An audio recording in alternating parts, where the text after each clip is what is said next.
बिस्मिल्लाहिर्रहमानिर्रहीम। अस्सलाम वालेकुम नाजरीन, मैं आपका मेज़बान चौधरी सबर शरास। इस टाइम जो वीडियो दसना चमक रोड चकसवाड़ी आज़ाद कश्मीर ज़िला मीपर रपियाल होटल नाज़रीन तक अल्हम्दुलिल्लाह इस टाइम टाइलों का काम शुरू है।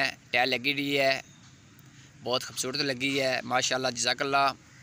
इस अलावा नाज़रीन सब तो बड़ी जी खुशखबरी निकाले है कि इतना पिज़्ज़ा हट बनी रहा है, होम डिलीवरी भी होसी, इतने बह के भी खाई सकने। नाज़रीन तो तक सकने कितनी सोहनी सीलिंग भी हुई है, लाइटां भी नवी लगी रही, जे बंदे का रिफ्रैशमेंट देसा उन्होंने बड़ी खूबसूरती बनी गई है। अल्लाह पाक के दुआ करने, अल्लाह पाक ने रोज़ी बरकत फरमाए। आमीन सुम आमीन जज़ाकल्लाह। Thank you.